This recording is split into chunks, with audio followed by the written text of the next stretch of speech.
Hello and welcome to another episode of the eXplorminate podcast. Today we have the usual team. That's myself, David, Drexy, and Ricky. Pariot is away this week. We also have a special guest today from Critical Moves. Can you say welcome to Al? Welcome to Al. Yes. Thank you. It's great to be. I feel truly honored. I feel like I've finally arrived as a podcaster because I'm on eXplorminate. It's a dream come true. Oh, you flatter us far too much. All right, guys. So today we are going to be talking about DLC. So DLC, pros and cons, downloadable content, what it is, what we think about it, and what are the advantages, what are the disadvantages. Quite a lot of things, quite a lot of opinions that we have here. We've all been playing strategy games for a very long time, and most of us have seen the transition from one game with one expansion pack to the current system where it's one game with 6 seasons of DLC, and maybe they'll throw in a movie as well if you're lucky. Okay, guys, so I'm going to open up with just a very quick question. This is a very quick round robin.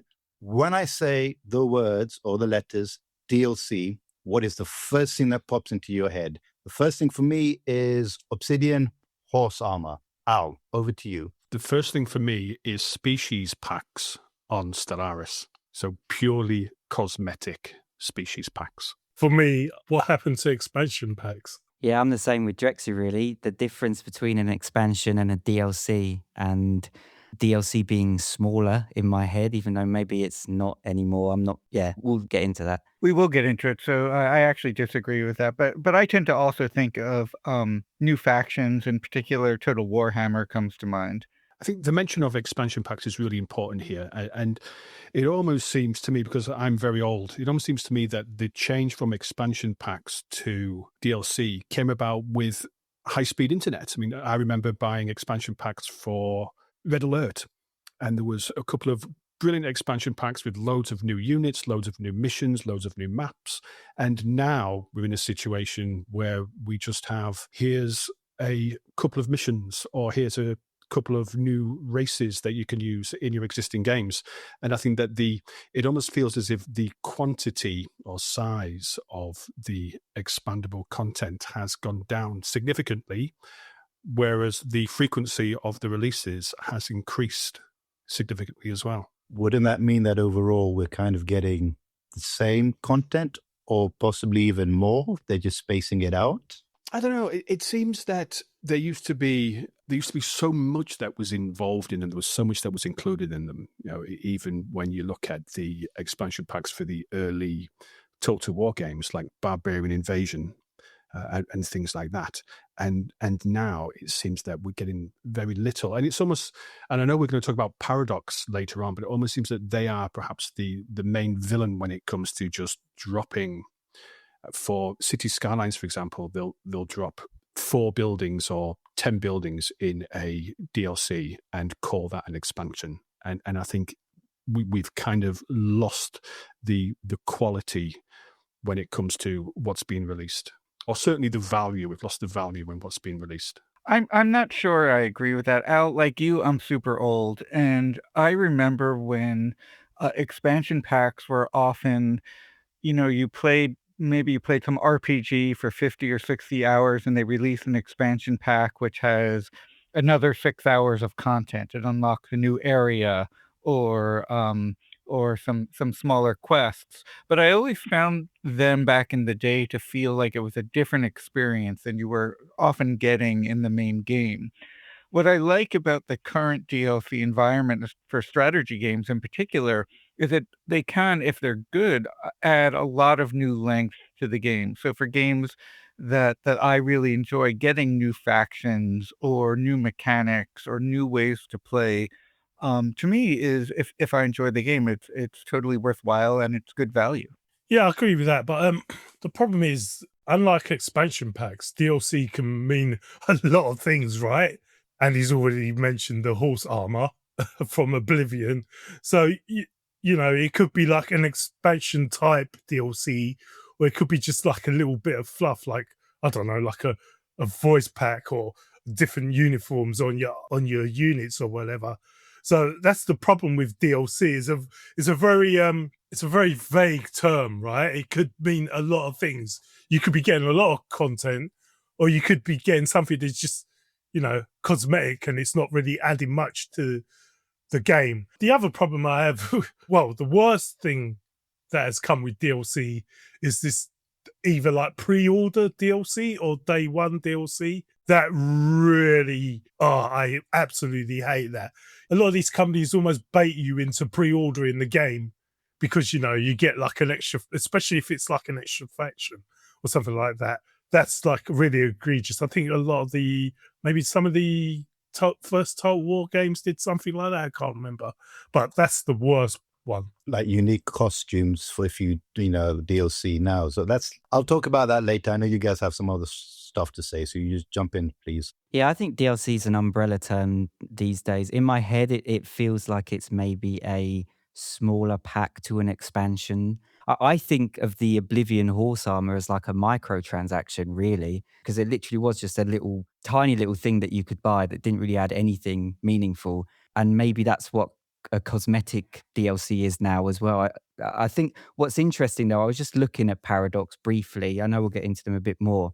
But on Victoria 3, which is the latest game, I think, with DLC that they've done, at least out of their mainline games, they've started to say what they are. So the latest, I haven't got it up in front of me, but the latest DLC, which was like a big one, they've named an expansion. They put the word expansion next to it.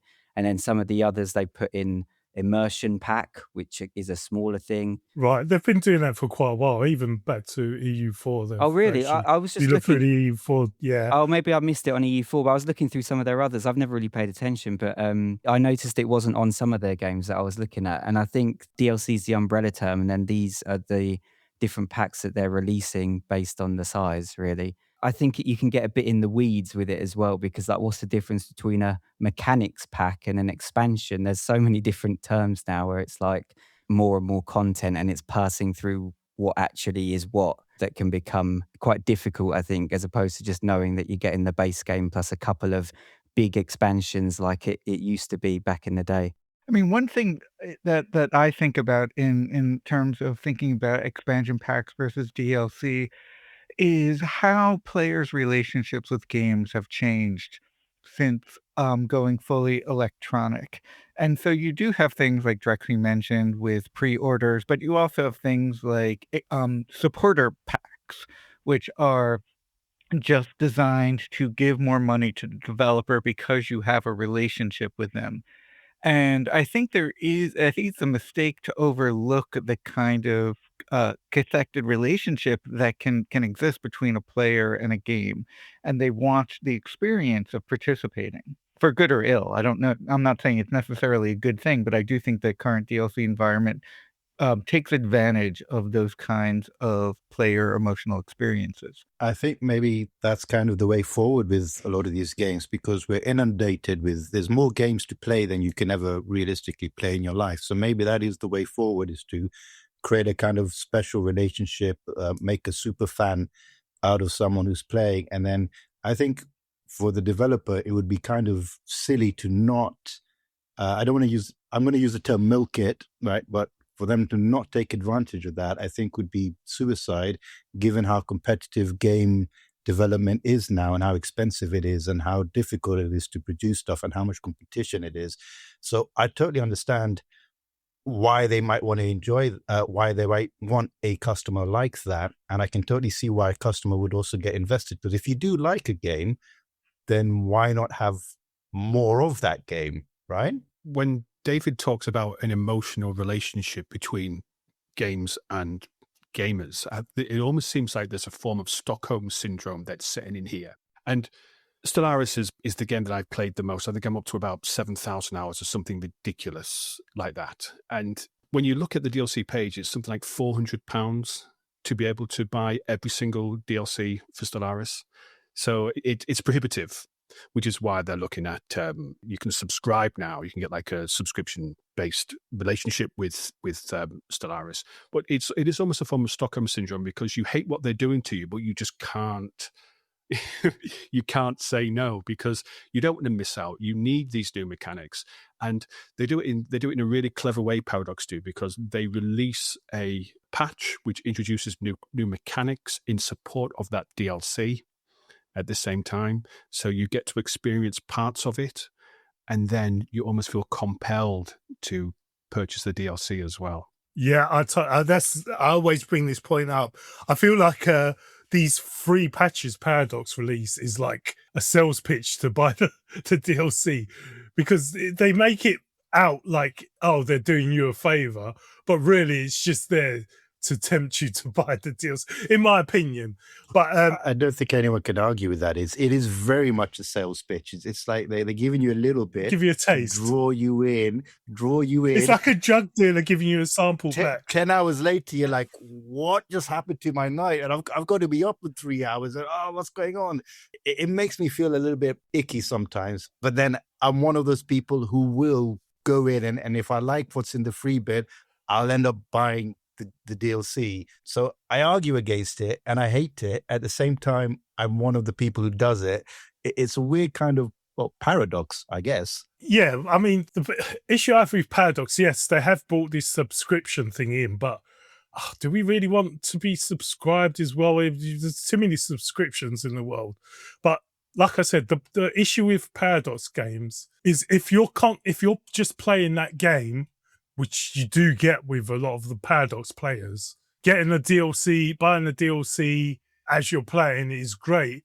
But if you're not like playing that game constantly, you play a game, say like EU4, and then you don't play for like 2 years, and you come back to it and you're like, oh God, there's all this DLC now. Or the other issue is if you are a new player who comes into the game like 3, 4, 5 years into the game, a lot of tutorials and stuff, because it's being patched all the time, you need to watch an up-to-date tutorial. And a lot of the times the tutorial, you got to have all this DLC because it's talking about, mechanics that are included with the DLC. I mean, sometimes there have been ones that do pure base games, but I just think it makes it harder for a new player to. It's good for the people who are like pure Paradox players, but it's really bad to people who sort of jump in, either are new to the game or jump in and out of the game. Isn't that a negative impact of DLC, though, in that respect? Because you're absolutely right. If I recommended to a friend that he plays Stellaris, I said, I love it. It's my favorite game. Go and try it. And he looked at me and says, but it's going to cost me so much to play.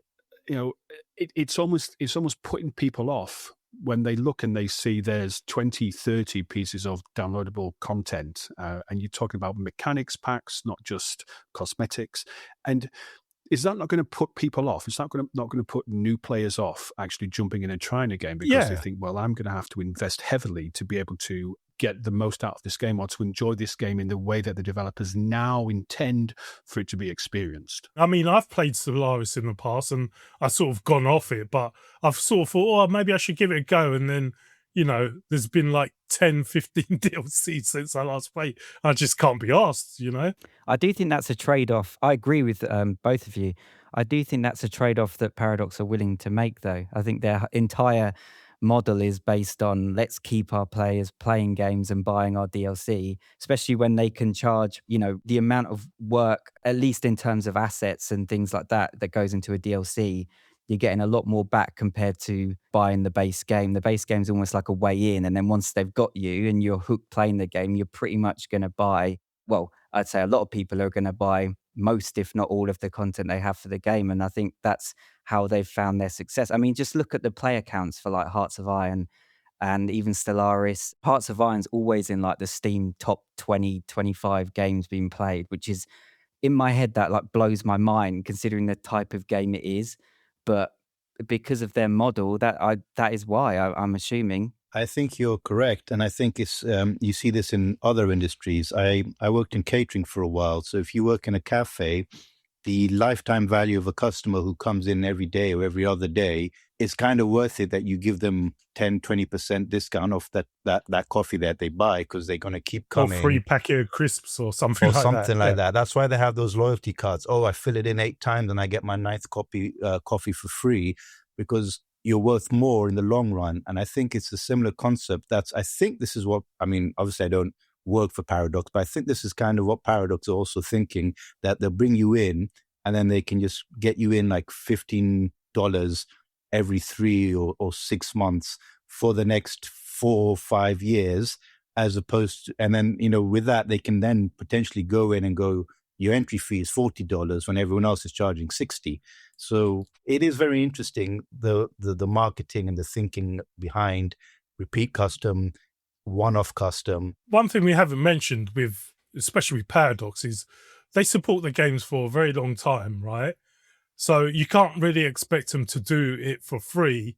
So there is a good reason to be releasing a lot of DLC, especially to people who play the game like long term, because they have to make money.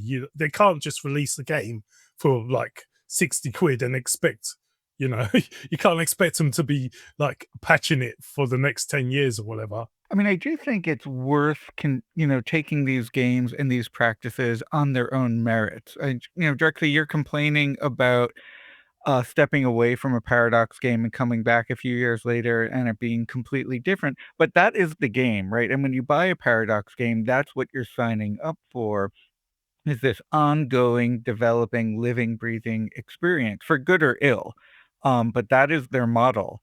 And when you start playing one of these games, you recognize that there's going to be all this additional content. And saying that you like Paradox games, but you don't like this practice is like saying you like Paradox games, but you don't like real time with pause, because I think it's at this point, it's hard coded into their development process. As to whether or not it's a process you or anyone else likes, that's a different model.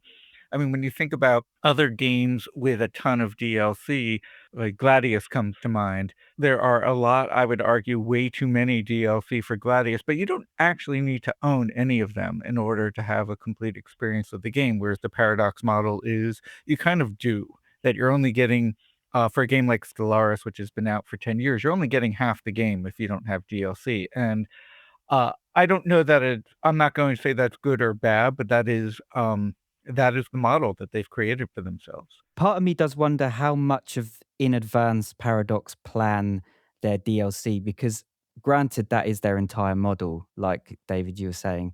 But I also think that with a lot of these games, surely they cannot have all these ideas right at the beginning, and they're not necessarily stripping the game back and being like, no, save that for something else, save that for something else. That's too much for a development team to take on all at once, surely. So while, yes, they are coming out with loads of DLC over time, and over time it grows into this massive game, I wonder how much of that is just releasing the game and then coming up with ideas later down the line, or actually being like, okay, no, save that for a DLC, save that for a DLC. I'm glad you mentioned that, because I did want to talk a little bit about that, because that, I think for a gamer, speaking for myself here, that is the great fear, is that they develop a game and they purposely cut content from the game, hoping to then add it back in. And I would post as evidence that you get something like a season pass. So if you order a game now, especially a Paradox game, they will tell you, this is the season 1 pass and you got to pay to be like the season 1. And they'll tell you what they're planning on releasing in that first year. And it's quite clear that this is stuff that they're planning on making. And you could argue they could put this in the base game, but they've chosen to put it out into that first year, which is typically like 3 or 4 pieces of DLC content.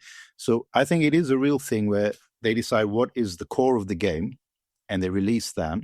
And then they've planned when and what to add. And like, if you look at Age of Wonders 4, for example, you'll see that there's a certain rhythm. So it'll be like, okay, the first one is going to be a culture pack, and then it'll be a new leader, and then it'll be an aesthetic or cosmetic pack, new skins or new forms, and then it'll be something else. And there tends to be a rhythm that they're following. And this is all planned out quite far in advance. I don't know if you want to call this cut content. And if it is cut content, I don't know if you can really make the argument that this is a bad thing, because you could quite easily say that it's better for them to focus on creating something that is able to be expanded in such a way. So like a modular game, like how Age of Wonders is, that it's a perfect example. The way the base game works, all this other stuff just slots in very nicely and easily on top of it. But I am very sure a lot of that was caught from the base release. The other thing I want to bring up is are certain companies, like you say, releasing games with low content, expecting to sell you this content later down the line. Like, for example, I was listening to Critical Moves, like, subscribe, thumbs up and all that. And they were talking about the Warhammer 40k coming out with only four factions. And obviously, it's obvious that they're going to release more factions with DLC in the future. And Al was actually saying he's worried that the space combat may be very bare bones and might actually be expanded in a future DLC as well. Is that right, Al? Yeah, I mean, this is a game that I've been looking forward to for so long. I'm a huge fan of Warhammer 40k. I could talk for hours, or if not days, about Warhammer 40k, and I'm a massive fan of Total War. So the amalgamation of those two things was just absolutely perfect for me. And then when I watched the trailer, I saw the announcement, and I was like, "Where's the space combat?" And they have made some mention of fleets will fight, but they haven't been explicit in saying you will control fleets fighting other fleets. And I don't know whether, because Creative Assembly have been under the cosh, haven't they? Especially with regards to Warhammer 3 and some of the issues they've had, and they were review bombed really hard on Steam. And I don't know whether they've been pushed into announcing Warhammer 40k Total War faster than what they intended to. And I don't know whether they've said we have to cut the space combat side of things out of the base game to get it out in order to assuage our audience, because we're kind of losing people here. The setting is one which cannot work without you being able to be involved in space combat, because that's the whole point of having a galactic campaign, is that the space combat. And I expect or anticipate that it will be released at a later date as a paid mechanics pack. If it was part of the base game, they would be going on about it and showing it off, wouldn't they? As opposed to like They'd be singing from the rooftops, man. Yeah. But do you feel that only 4 races as well is too low? And what's the feeling about being released with very limited content, with the intention that you have to wait and spend more money to get what you kind of expect from a 40k game?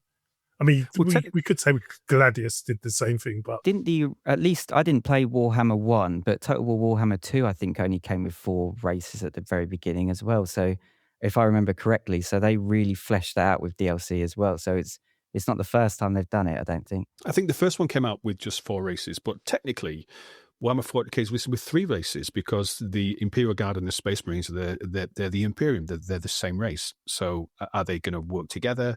We don't know. That's to be revealed by Creative Assembly over time. I do think that it's a really slim roster to begin with. I really do. I do think there's 2 reasons of this. One, I think because they already have a DLC strategy built in. I think there's already talk that Chaos will be DLC, that there's so many races that they can introduce. And we've seen what Creative Assembly have done with Warhammer in terms of for Chaos, they can release 4 different DLCs, one for each of the Chaos Gods, and for different factions. And all of the Space Marines, you could release 1,000, if you wanted to, DLC packs, cosmetic packs for all of the different chapters of Space Marines.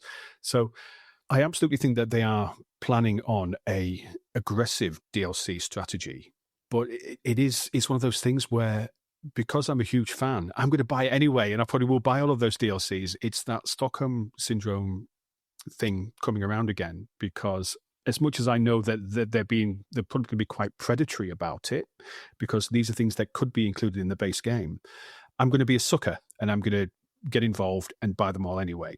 And I think it's worth considering, though. Yeah, I think it's very dubious when it's clear that there are some extra factions ready to go on launch day, and they wall those off as DLC. But we also have to consider that there's a balance between development cycle and what's possible in terms of launch windows. So would you rather have the game launch early with fewer factions than later with more factions? I'm also a game dev, and one of the games I work on came out, I think, in was early 22, and we've been developing DLC ever since. And in large part, this is content we always wanted in the game, but it simply wasn't possible to develop all of this content before launch. And we hope our players understand that and are willing to support the game over a lengthier development cycle with additional content coming as DLC. Obviously, Creative Assembly has deeper pockets and more resources than a small team like the one I work on, but at the same time, they can't develop all of the content right away. So I think it's easy to dismiss these practices as nefarious, and in many cases they are. But I also think there's a level of practicality that's involved. To answer your question, if you give me the choice between a game that releases later but has more content and more polish versus a game that's released earlier with the promise that they're going to revisit it and upscale it and make it better later, I will go personally for the game that comes out later. And I say this because I have a large wish list and I have a large backlog of games that I've bought that I have not played. So for me, it's relatively easy to go, oh, okay, I don't really mind if I miss out. So that fear of missing out is not such a big thing with me, because there are just so many games out there, strategy games, tactics games. I still haven't played. Is it Cyber Knights? Is it Cyber Knights, guys? Yeah. Cyber Yeah. Knights. Yeah, Cyber Knights. It's supposed to be amazing. I haven't played it yet. It's sat there looking at me, taunting me, and I just haven't got around to playing it. So I don't mind waiting 6 months, a year for something to come out, and I then know it's a worthwhile investment of my time and my money. So that's my personal choice there. But I appreciate that it's easy for me to say that because I'm just buying the game. I'm not paying the developer's salary, right? So someone's paying that developer's salary, and it's not cheap. So I can totally understand how there is a push towards, let's get a minimum working product out there that works well, and then we can come back and make it much nicer, because you have to get a balance. You can't spend forever, right? And even spending a long time in development is not necessarily a guarantee that your game is actually going to be any good when it comes out. I'm sure I could think of a couple of games Star Citizen is still in development. It has been, 10 years now, right? It was a huge budget. So there's no guarantee. Experience there. And unless you know that you are going to be committing to this game and going to be playing it for years to come, then I don't want to burn out on it before I've seen everything or before there's more to explore. So yeah, that's where I stand on that point of view. But I do understand there's a business decision to be made. I think you can make it less obvious sometimes, though. And I think maybe Creative Assembly do make it very obvious that this is a bare bones like starter pack.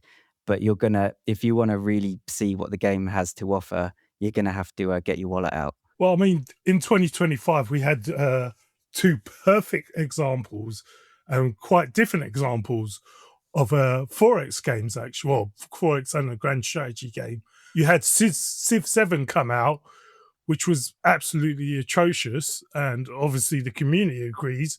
But people bought this game day one expecting at least a playable or a complete game. And now you're getting a lot of these Civ fanboys going, well, it'll be good in a couple of DLCs and maybe 2 or 3 years I'll come back to it. Well, our company's expecting you to buy a game and just have it on your shelf for 2 or 3 years until they fix it up, and then you start playing it. The other example is EU5, which kind of happened with CK3 as well. These games, they both came out. They're in a pretty good state. They're not really buggy or anything. The problem is the preview or two, and it's just mind blowing to me. On the subject of EU5, we did an episode on Critical Moves about DLCs, probably out around the same time as this episode is coming out. And I looked at the reviews for EU5 in preparation for that episode. And one of them said the game might be playable in a year or two. And another one said it's just what Paradox do. So we've almost become accepting as consumers of these practices. We expect them to release games which are unfinished, but we buy them too. And I think on the subject of Civ 7, I think that Firaxis knew people would buy Civ 7 anyway because it's Civilization, and it has a massive audience. It's one of the greatest strategy series ever made. So they knew people were going to buy it regardless, didn't they? And people did. And then they've released a DLC recently, I think, with more factions that you can play as. And there's been a lot of criticism because, of course, the way Civ works, they pulled mechanics from Humankind, and when you move through the ages, you change your leader. So you buy an expansion which allows you to play as a different leader, a different faction, and you can only play that leader for a third of the game. Yeah, this whole mentality of, let's wait, it will be good soon, guys. You just got to buy a couple more DLC is not good. But on the flip side, I don't know. I think games get their, like Civ 7 tanked on the both on player counts and on reviews. So that, it didn't work for them. And it's good that they are getting. I don't know. Sorry, I don't want to mess up your point, but I keep seeing it on our Discord. People saying, I don't regret buying it. I'll just wait for them to fix it. I agree. You spent especially certain people who spent like $150 on Civ 7 and then said, oh, well, I don't. Oh, it's their money, right? They can do what they want. But it's just mind blowing to me. And they're going to abuse that because there's people like that who will buy a thing day one because they're resting on their laurels of Civ games being so popular in the past that people will just give them money and they'll just give them trash and they'll never learn. I think sometimes gamers need to be very harsh with developers and I agree. Punish them almost for doing this. Yeah, I'm not defending that at all. All I'm saying is you can see by the player counts and by the reviews on Civ 7 that in general, a lot of people aren't happy with it. And if they came out with Civ 8 now, for example, how many people would buy it? There would still be the fanboys or whatever, the groups of people that will just buy it anyway because it's a Civ game and might defend it. But surely they're going to suffer from what they've done in the long run if they aren't going to change how they approach it. And that's also coming from someone who hasn't played Civ 7. So I'm only going by what I've read, and I'm not necessarily going to dunk on a game I haven't played. I'm just going by what people have said and how it's looking on Steam charts and all of that stuff. There's a degree of tribalism involved in this. People who love Civilization series are going to buy Civ 7 and also probably Civ 8 regardless of their experience in Civ 7, and they'll never say it's terrible because they've invested. It's almost like a reverse sort of buyer's remorse sort of situation. I've purchased it. I don't want to be called out on my decision, so I will defend it to the death irrespective of my actual private personal feelings about the game. I think there's a lot of truth in that and a lot of things that everyone has been saying. But I also think that there's been kind of a reckoning in the industry about these practices. I have to think that a big part of the thinking that went into launching Civ 7 in its launch state, and I also haven't played it, and I bounced pretty heavily off of Civ 6, so I'm not a huge fan of the franchise, but I have to think a big part of what went into the thinking was the fact that when Civ 6 launched, it was widely regarded as undercooked, and fans stuck with it and were ultimately very happy with it. And I think what we're starting to get as as Andy was talking about later, there are just so many games now, and there are so many successful, popular, great games that are coming from smaller developers that we're now seeing studios not succeeding with practices that they've been exploiting for a long time. And so it'll be interesting to see how this affects game launches in the future. I do want to ask Al actually briefly, because I know you said you've got loads of playtime in Stellaris, for example. Is it the DLC that brings you back to that, or is it just a pure enjoyment of the game? What is it that makes you keep playing it? It's the mods. It's the free LC, I guess, isn't it? It's the community content. I haven't played Stellaris since February 2025, and I was looking at getting back into it, but I was like, the only way I can do this is if I take a subscription out and get access to all the DLCs, because I am a completionist, so I would want to be able to play the full game as it is intended to be played now, rather than the version which I played 12 months ago. But the amount of mods and community content which is released for Stellaris, which just vastly improves the base game, that's what keeps bringing me back. I don't have any achievements because I always play modded. Can I ask you a quick question about this subscription? You've obviously bought a lot of Stellaris DLC, right? So for you, a sub is actually less valuable than someone who has not bought. Do you get what I mean? Like someone who hasn't bought any DLC, that subscription is like great. But you're someone who's probably spent hundreds of pounds on Stellaris DLC, and your value you're getting from that subscription is a lot less than someone who hasn't bought any DLC. It is, you're right. But I think value is relative, isn't it? So I would quite happily pay. I think it's what, $10 a month, and I'd subscribe for a month, play it for a month, and then I'd cancel the subscription. Well, I mean, we have actually mentioned this in the past. It's that is a good thing. You're just buying it for when you're playing. One thing I want to move on to actually, have any games actually become better because of DLC? Not that they were buggy or I don't know. How am I wording this? I think you're trying to ask, is there an example of a game where DLC has been a good thing, a benefit to the game? Well, you guys know my favorite game is the Age of Wonders series, and I'm going to nominate Age of Wonders 4 and Planetfall and Age of Wonders 3, different types of DLC, which I think worked very well for all of those games. So I'll go over them very quickly. Age of Wonders 3, you only had 2 expansion packs, but given the way the game was structured, it was almost like doubling what you got in the base game. And it came with a bunch of changes that changed how the base game factions worked. It was a wonderful, two wonderful expansion packs, very, very, very good. Planetfall moved a bit away from that, more towards what Ricky was calling DLC, that sort of the mini content, downloadable content, as opposed to an expansion pack, which I think for the purposes of this discussion, we're going to say is larger DLC, but it also worked very well. Age of Wonders 4, when it released, it did feel a bit bare bones, but where it is now, and I don't actually know how many DLC we have now, but I'm pretty sure it's at least sort of 6 or 7 or 8. I think it's become one of my favorite games now. But again, this is from my perspective, because the things I like about Age of Wonders 4 are things that have been brought in with the DLC. So I have personally been very well served by the DLC. And the things that I like most in Age of Wonders 4 is basically the leader types and the random map options and the exploration sites within the game. All of those have come in via DLC. So for me, I look at this and I go, this DLC has been a wonderful success. So I think Age of Wonders 4 is a great example. I haven't played it nearly as much. I think, Drexy, this is where you're going to have to help me out here. But I think Distant Worlds 2 is actually also doing a very good job. And they've been very upfront and honest about how they're phasing in the old Distant Worlds 1 factions, how they're bringing them into Distant Worlds 2. So that's an example where they said, yes, we have these factions. We have a plan for introducing them bit by bit by bit.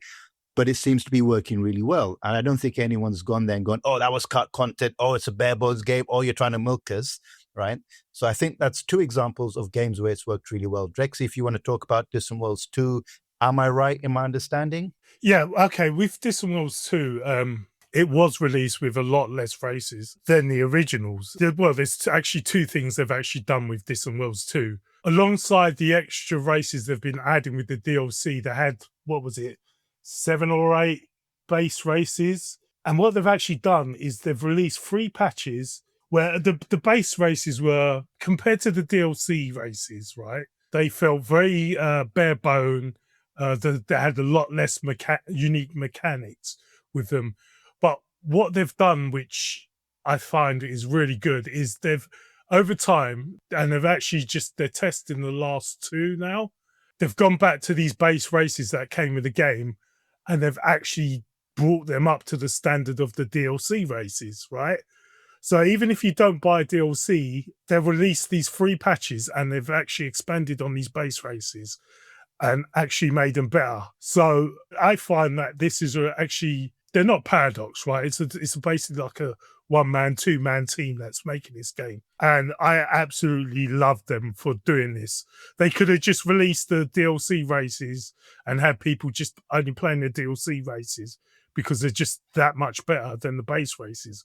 But they've actually said, look, we're going to commit to actually making these base races as good, as deep as the DLC races. Well, on behalf of the Distant Worlds team, I thank you for that endorsement. And in that game, it really was about limited resources and what we could accomplish before launch and what our plans always were.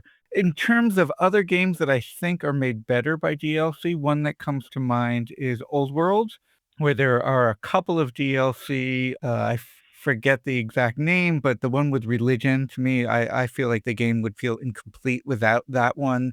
There's another DLC that adds a lot of replayability. So games definitely can get better with DLC. Just to very briefly comment about Age of Wonders 4, the model, people often complain there's too much DLC and they call it a paradox game. But the model that I really love about Age of Wonders 4 is that none of the DLC affects the main gameplay, so that you can have none of it and the game is still really solid and you can pick the type that you like. Personally, I don't think that the faction or the culture DLCs have been especially strong with that game, but other DLC have been terrific. And if you want to pick and choose, then you're not missing out the way you would be with a Paradox game. I agree. I don't lump Age of Wonders into the other sort of Paradox games where, they will hide features or content behind a paywall in that way. And I've got into the mindset, I think I've said before, that with that game, you only do have to pick up the ones you're interested in. This next point you can take as a positive or a negative. We've said before that with the DLC, they will do reworks. I really liked the hero rework. That really brought me back into the game, for example. I'm not as hardcore an Age of Wonders player as a lot of people, but that is the flip side where, and Drexy mentioned this earlier, where it rewards your constant attention, where if you're playing the game a lot, you will get the most out of it. If you take a break and come back, you do have to relearn things and get your head around it. And that gives me a little bit of sort of anxiety, I suppose, where it's like, do I learn this now? Do I wait? Or I should play it now while I understand it, because in like 2 months, I won't be able to. There's little things like that. I think the overall system, though, it does well for them as a business, and it also is not predatory either. The only other thing I was going to mention for a game that does DLC really well is Spellforce Conquest of Io. That came out with 3 DLCs that were very much felt like the old school expansion packs in my head, because while yes, the 2 of them just introduced new classes, the way that they played were extremely different and had loads of new ideas in. They also expanded the maps. They added in different map settings and things like that, which one could argue it's like, oh, you should have had that in the base game, but it wasn't what the base game was trying to do. So that game has very much been enriched by DLC, I think. And in fact, that DLC was my pick for last year in terms of what came out. And I think that was the same with Adam on Critical Moves, also picked that as his DLC or game of the year as well. He did, yes. Yeah. I've actually done a 180. I've been a long time hater of Age of Wonders 4, right? And about a month ago, I actually started playing it. So, okay, my issue was Age of Wonders 3 only had 2 DLCs. And since Triumph had moved to Paradox, they've started to release a lot more DLC, right? I think Age of Wonders 4 has only been out for 2 years and it's got about 7 or 8 DLC. But what happened was, right, I've tried the game so many times and bounced off it because a lot of people on the eXplorminate Discord are always talking about it, always saying how good it is. And every time I try it, I've sort of bounced off it. I was actually, Andy said to me, was if you look at the base game, you would not want to play it, but the DLC actually makes it playable. And yes, this is correct. The Age of Wonders DLC is not like the other Paradox games, right? You don't need all the DLC. So long story short, I bought two DLC, the Giants and the Dragons. And I started playing with the Giants first. And I've actually Those are two good choices, my friend. Two good choices. The Giants are wonderful.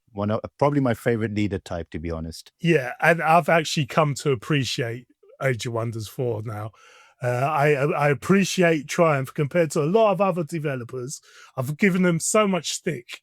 I kind of feel bad about it, but I appreciate that they're doing a good thing with their DLC. It does look excessive, but if you take into account, you only really need to buy what you're interested in, right?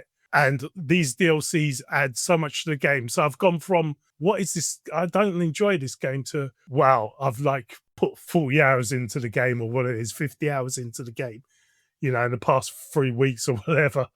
So DLC can actually be good sometimes. I think I should get a reward for converting you. Right. They should be paying you. This is remarkable. Yeah. It's great. DLC that's worked well with a couple of games. Does anyone want to talk about a game where perhaps the DLC has fallen short in terms of what you would have wanted? Maybe it hasn't added to the base game. Maybe it feels like they're kind of flogging a dead horse or milking something. Stellaris. What was that? I didn't hear you. What was that? Riss, what? I can't hear you. Your microphone breaking up. Yeah, this Stellaris has, people have mentioned that they've actually removed stuff and reiterated on that stuff and added it back as DLC, which is like, oh my God, it's just so crazy. I hate it. I could never, ever go back to Stellaris. Just to finish off the games made better by DLC, though, before you move on, I think that there's one thing that we have to acknowledge and accept is that DLC purchases fund continuous development of these games. So there are positives, irrespective of the quality of DLC. If people are buying expansion packs or downloadable content, it's money back to the developers to allow them to improve the game. So we have to accept that there is an intrinsic benefit from a DLC strategy. But similar to what Drexy said there about Stellaris, the Warhammer Total War games, I think that what Creative Assembly do is that they typically release a DLC alongside an update to the game. And recently, especially with Warhammer 3, those updates have broken the game. So if they hadn't have introduced the DLC, they wouldn't have introduced the patch, which has destroyed the game for a lot of players, which has led to the current pickle that Creative Assembly are in. To your point, actually, Al, on Stellaris and Paradox, I did look into an old article with Stephen Murray, I think, is the director. And he's basically said that he acknowledges that they have a tradition of like expanding and improving games as time goes on. And he also said, and this is his quote, is that we aren't forever bound by the decisions of the past. And I think that is basically their entire philosophy, is that it allows them to rework systems or tweak it into their current vision. And that can be either a positive or a negative, depending on where you are, where you sit as a consumer. I think we give them a lot of flack for what they do, and perhaps rightly so. But on the flip side, I do think that they are very passionate. A lot of the developers there are very passionate about getting their systems right and exploring ideas. And you can see it in the dev blogs that they release for their games, as they're often very detailed. So I don't think it's fair to just be like, oh, they're grabbing our money. Yes, they are.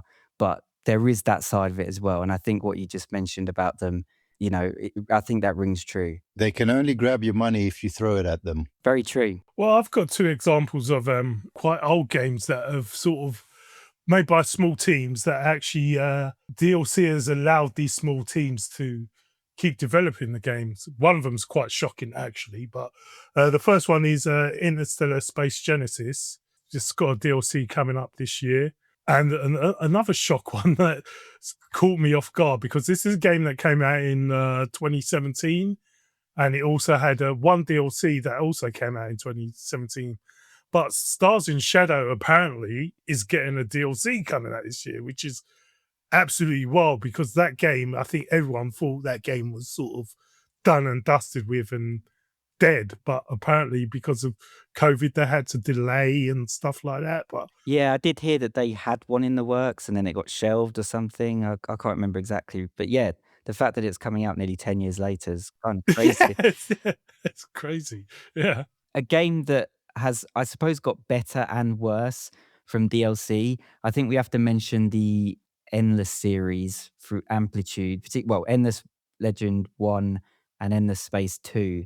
Both of them started with very good DLC that progressively got worse as more came out. The last couple, at least the last couple for Endless Legend, and I think the last one for Endless Space, got outsourced to some Argentinian company. And I've not looked into why. I had a brief look earlier and I couldn't really find anything. I'm sure there's some details, but like I don't really understand why that's happened. And everyone can tell because there's been some major balance issues. It makes some systems of the game redundant. I don't even play with those DLC. I've not even bought them because when I was getting into the game, it was after the release, and I just read the reviews, and everyone was like, "Yeah, this was outsourced. It makes the game basically unplayable."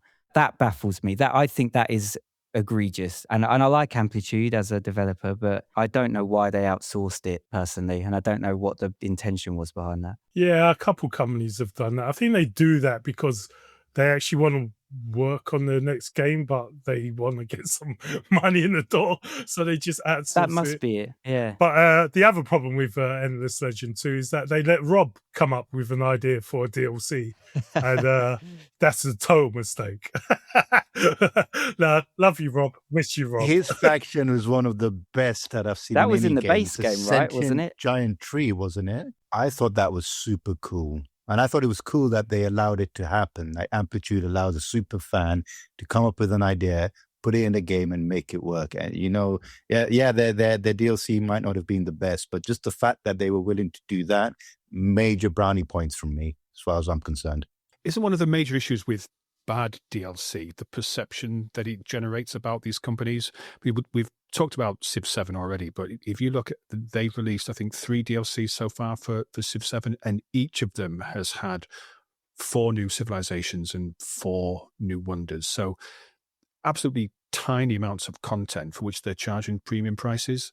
And does that not just give people the impression that that the developers are just being predatory and they are just grabbing whatever they can? Because that's insufficient for what I would expect to pay a premium price for if it was a premium DLC. See, and this is because they know these fanboys will buy it no matter what. They will buy it. This is why they keep doing it. And these people do not learn that if you just keep throwing money at them, they will not change their ways. And it frustrates me to no end. And I get in so many arguments on the Discord about, especially Firaxis doing this sort of thing. And they just keep buying it and expecting a different outcome. And it's always the same outcome. I think you raise a very interesting point there, which is, we kind of touched upon it earlier, right? But is a good DLC, is it something you can measure relative to the base game? So if a game releases with, Al, I think you said the upcoming Warhammer 40K collaboration with Creative Assembly, the Total War version, is releasing with 4 factions? Yeah, that's right. So what in your mind would be like an ideal DLC content pack for this? Another 4 factions? Because, I mean, I haven't played Warhammer 40K. I was very into it with Dawn of War 1 and Dawn of War 2. We all know that Dawn of War 3 was not as good as we all hoped it would be. Looking forward to Dawn of War 4, really looking forward to that. And I'm thinking if they're releasing with 4, I can think of, so what are the 4 they're releasing? Astra Militarum, also known as like Imperial Guard, right? Space Marines, Orcs, and Eldar. Orcs and Eldar. Okay, so you got Dark Eldar, Chaos, Sisters of Battle. That's 3 that I've just thought of right away. That could be. Tyranny. There's hundreds that they could release, and of course we don't know what their strategy is going to be. But I would like to see theme packs. What I would love to see is like, if they were releasing another pack, they could really go deep on the Imperium Command, because there's like 1,000 different regiments that are all very interesting that could bring something to the table. And then they could do the same again with Adeptus Astartes, Space Marines, right? I always kind of feel a little bit... Hold on. You need someone to fight, so you can't really do that, right? Well, the thing is, like, within the game, they'll fight each other because one calls the other a heretic or whatever, right? But I always think it's a little bit sad, like, in a Warhammer 40K game, when it's like, oh, look, it's Ultramarines again. Yeah. It's interesting that you mentioned Dawn of War 4, because Dawn of War 4 is releasing with 4 factions as well. And that's just on a single planet, and there's 4 factions, and Total War 40K is releasing with 4 factions, and that's a galactic campaign. So it's like, why have we not got more? Now, I'm happy for Creative Assembly to hire me as an advisor. I am open to going to work for them on this Total War 40K. I very nearly had an internship with Creative Assembly way back in the day with the original Rome when they wanted to develop the a barbarian invasion. Mhm. So they put out like adverts for play testers and that. And I replied, like, didn't think anything would happen. And they replied to me saying, "Oh, yeah, we're interested. Would you like to come and do this?" And I was just like, oh, my God. I kind of got a little bit scared. And also it came at a really bad time at university. So I chose not to do it. But in the back of my head, there's a part of me that thinks I could have ended up working for Creative Assembly. You could be making 40K Warhammer 40K Total War, couldn't you, right now? I could have been the guy who makes, was it Thrones of Britannia, was the Total War saga that they You made. could be the guy that's milking us for the money. So I think if I was to be able to decide how they would do it, I would. And Drex is right. You need someone to fight. And my issue with if they release 4 different regiments of Imperial Guard is how much of that content is just cosmetic. It's a standard human with a las rifle in a different uniform. So I would like to see, for example, the Thousand Suns, which is a Chaos Space Marines faction, and the Space Wolves, because there's a rivalry there, and I think that in lore it would be really good to see. Well, you now have the Thousand Suns, and you have their ultimately their arch enemy in the Space Wolves because of what's happened in the past, and to match them up so that when you have one faction involved in that DLC, you also have their nemesis as well, would be the perfect way to do it. I'm on the side of the Thousand Suns, by the way. They were really hard done by. Magnus did nothing wrong. Yeah, Magnus did nothing wrong. He tried to help everyone. It's because he's bold, and I can relate, having no hair. And one eye? No, I've got 2. I'm also not how tall is he in the lore? He's like 20 foot tall or something. Yeah, something like that. And I'm not a psyker either, so yeah, I just a guy who likes playing games. But yeah, your idea is a great one. I think themed DLC makes it easy to sell, right? And I mean, if you're releasing a Total Warhammer 40K game, you really need to lean into the lore, and you really need to get to the geeks like you, like me. There was a period of time where I was so into Warhammer 40K. If they come out and it's just kind of, it's a reskin of Imperial Guard, I am going to be mildly unhappy. I think the way they're going to do it is you'll get, for want of a better phrase, you'll get species packs. So you'll get Chaos Space Marines, and then you'll get whatever else there might be. And then you'll get culture packs on top of that. So you'll get your generic Chaos Space Marines, maybe the Black Legion or something like that. And then they'll expand it with the Thousand Suns or the Night Lords or the Alpha Legion. And hopefully, I think what I would love to see them do is that factions which would naturally butt against each other. I've got one question to ask you guys before we wrap up. Is it possible in this day and age to release a game for it to be really good, for people to play it for a very long time, but not actually have any DLC at all? I mean, I'm thinking about, I guess it's almost like, because we got, so many things to grab our attention compared to the good old days when I was a kid. Because I was talking on Discord the other day how some games I played for like 6 months to a year with just that game. I guess now there's so many things vying for our attention. Not only do they have to release DLC to make, fund more development, but it's almost like, do people need DLC to keep them playing a game? Is it possible just to buy a game, play it for like years on end, and just not have any DLC? Is that even possible? Am I crazy? Is that not a thing anymore? Is that just those days are done? Am I just an old fuddy-duddy who misses those good old days? I think you know the answer to that last question. But so Terra Invicta just released like 3 weeks ago, the official 1.0 release, and that looks like a huge game. I suspect that's the sort of game that fits the criteria of what you're talking about, because they do recommend that, when you start the game, you're going to be 100 hours on a single playthrough. So I suspect you could, because there's 6 factions. So if you were to spend 100 hours, is it 6 factions? I think it's 6. 7. Okay, so that's 700 hours in theory that you could be just playing the same game. And then I don't think you really ever need a DLC if it lives up to its promise. Ricky, you had a game? Yeah, both me and David nominated. It's not a 4X, but Baldur's Gate 3 is a perfect example of a game that, you know, they specifically didn't make any DLC. I think one was in the works and then they decided to can it. And that has so much replayability. I've only put in 80 hours or so, but you know, I know people put hundreds and hundreds of hours into that game, and it doesn't require any DLC. Now that is a different style of game, but arguably, I would say an RPG might even be harder to get replay value out of. I'm not sure, because a 4X game inherently needs replayability in it from the get go, right? Because it's a strategy game where there's different factions, and you know you've got multiple games in the box right there. And I think I don't want to prolong the conversation too much, but I think there's also the question of how much game time is enough. Do you need to play a game forever?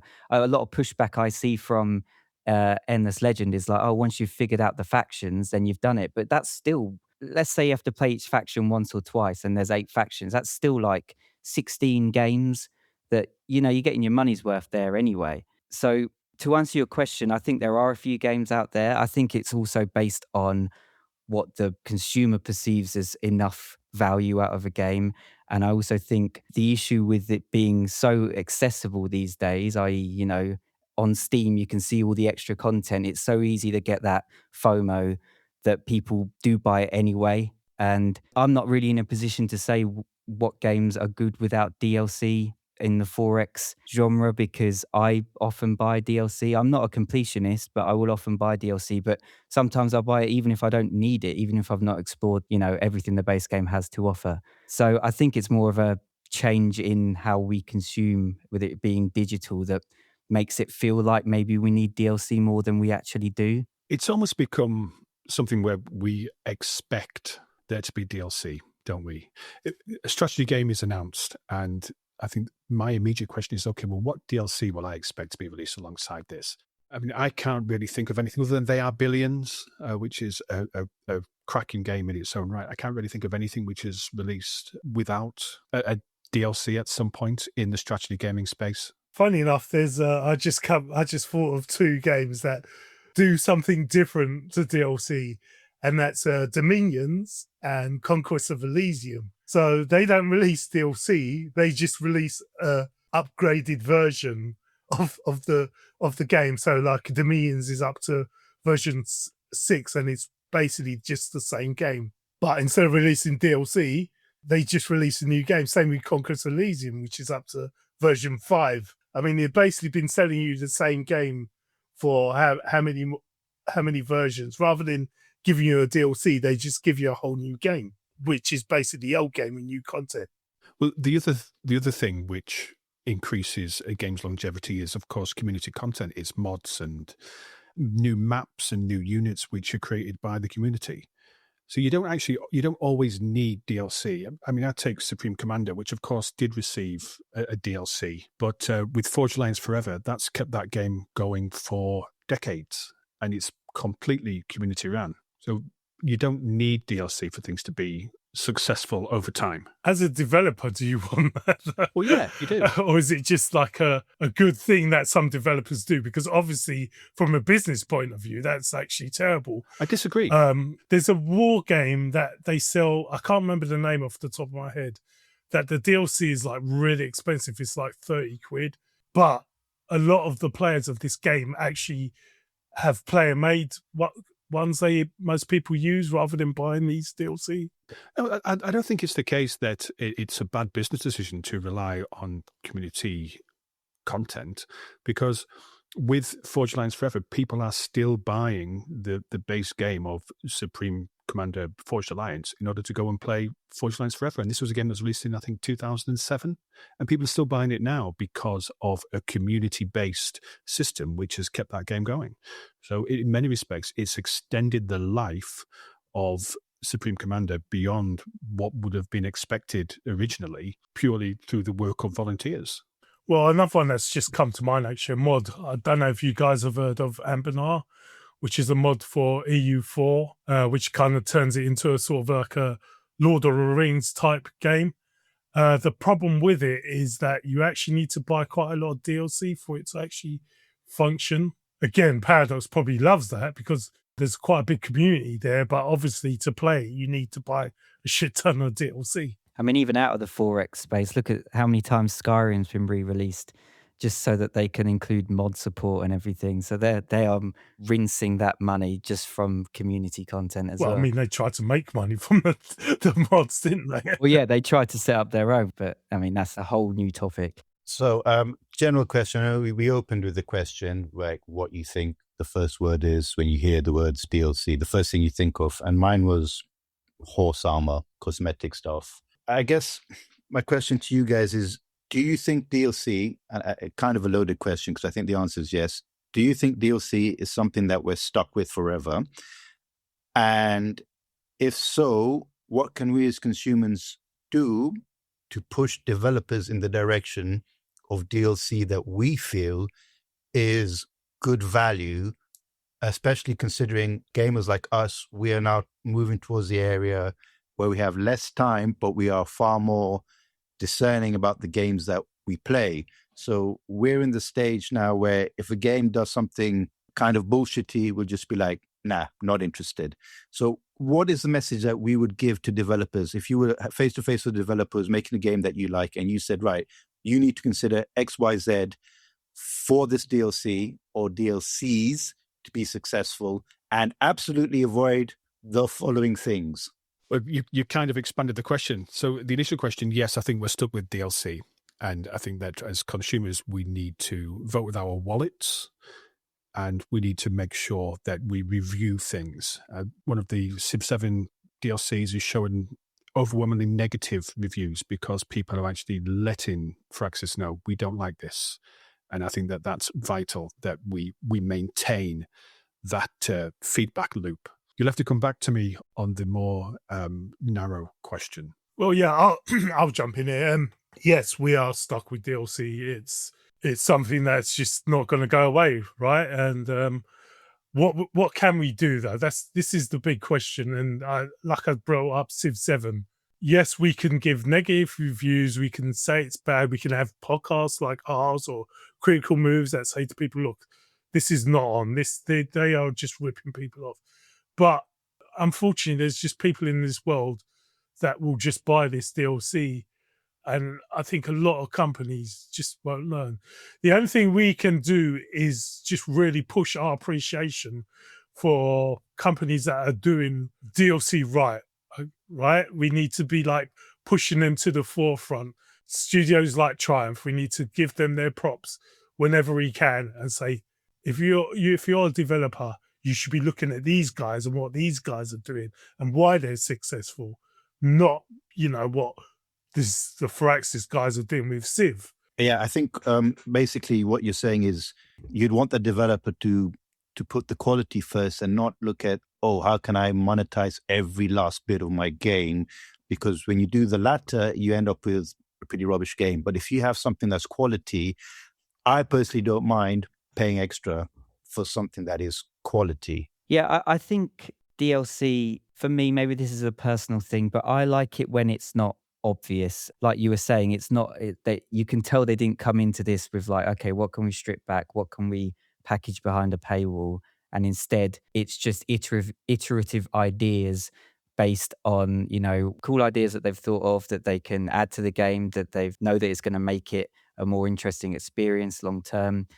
I don't like to see behind the curtain in a lot of games. And I think that is the issue with Paradox a lot of the time, is that you can see their entire model just by looking at one of their games. And I think that becomes difficult to get into. And also for me personally, I don't want to spend all that money. I don't want to give them all that money if that's how much it's going to cost for me to get the full experience. And I know some of those DLC probably aren't very good as well. And again, I'm not saying that they are 100% predatory. I think their model works for them. I think a lot of people it works for. For me personally, that's where I want DLC to be something that is maybe not too on the nose and is just adding content without it being like, well, give us some more money, get your money out, and in a couple more months, you're going to have to do the same again. I want to see DLCs which are optional. That's basically everything I was trying to say in like 4 words. I'm a man of few words. I think that that's really important, that the base game should continue and be effective and awesome and thoroughly enjoyable without you requiring DLC. If you get to the point where you must have this DLC in order to be able to play the game and it's great, then I think that's a bad choice. It's a bad business decision. Right, yeah, games should release with enough content to be, to get your money's worth almost.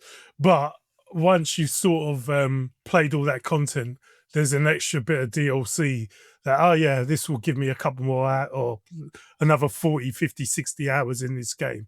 But it's not Al's right. It's not something you actually need. It's there when you need it, sort of thing. Before we wrap up, I just want to say to our audience that thank you, Al, for coming on. This space, this strategy game podcast space, for a long time we had 3 Moves Ahead, which was awesome. Then we've had eXplorminate, and since I've been on eXplorminate, I've not been able to listen to eXplorminate because I don't want to hear my horrible voice, and 3 Moves Ahead has sort of gone downhill. So Al's come along, and he's just blown my mind because we are putting out podcasts once a month, maybe 2 months, and he puts out a podcast every week. Guys, please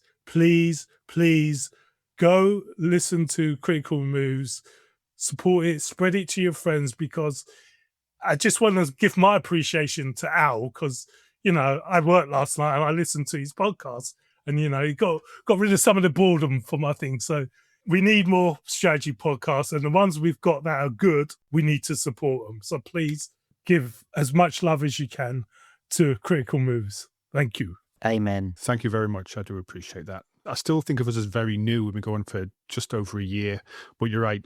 Episodes every Friday at 4 p.m. GMT, so midday in the US, around then. And it's been thoroughly enjoyable, and it introduced me to you guys. I listened to eXplorminate before, but this is really great to come on the show. So thanks for having me. It is appreciated. Yeah, and I don't see you guys as rivals. We need guys like you, and we also, you cover a lot of different games. We've started to expand a bit, so there is some overlap. But I think it's just good to have more people in this space. And the strategy game podcast is a very niche thing, but it's definitely something that, we'd need more of. And I was listening to 3 Moves Ahead the other day, and I'm just like, what is this podcast anymore?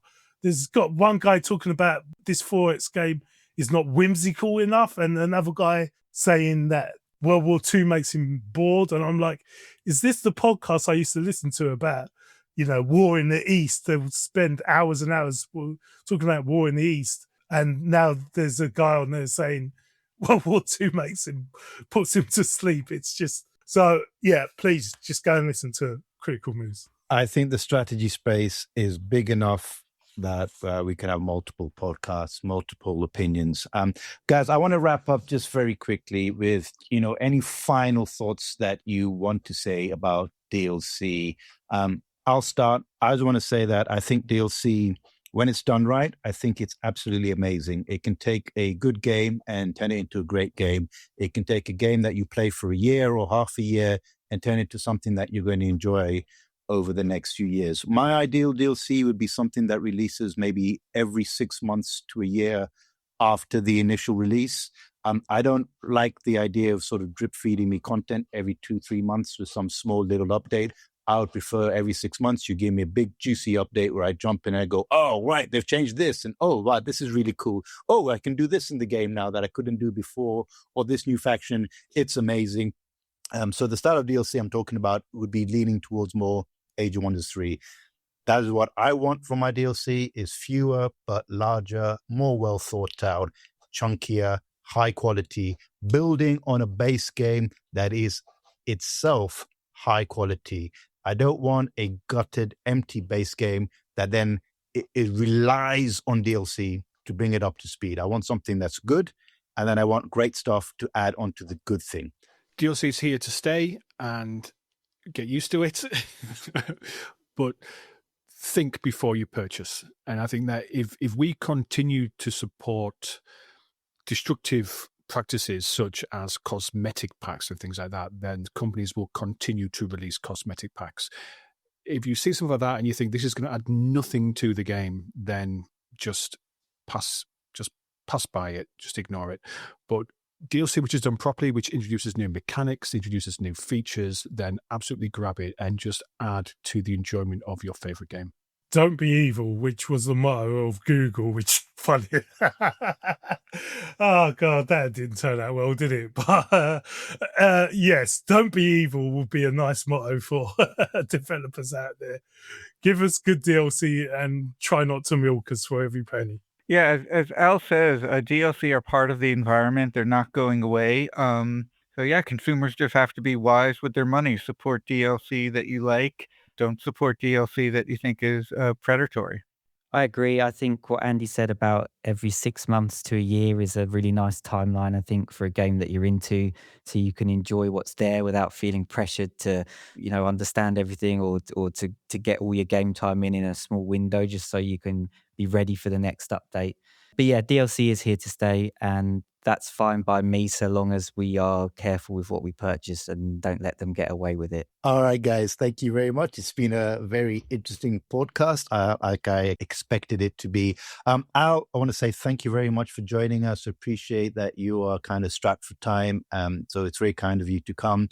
David, I appreciate what you bring to the table. Drexy, I've got to say, I was expecting you to talk more about Distant Worlds, so I'm quite surprised. And Ricky, you did not disappoint me talking about Conquest of EO, which is another game that's looking at me from Steam and it's saying, Andy, come and play me. You've been ignoring me. So thanks for joining us, guys. And to the audience, thank you so much for listening to us. We appreciate that you give us your time and your attention to listen to us ramble on about all this stuff. Please, if you haven't already, jump on the Patreon. Help us out, guys. Everything you can do helps us be able to get the games for us to play. And remember, eXplorminate, it's an independent website, so we can do more or less anything we want. We're not tied. We don't have to sell a review. You can trust us to be basically absolutely honest. Also, please do come onto the Discord because there's an eternal question that we welcome your perspective on. What is a 4X? Please come because we still haven't settled that debate. Thank you very much, guys, and enjoy yourselves. Have a good day wherever you are.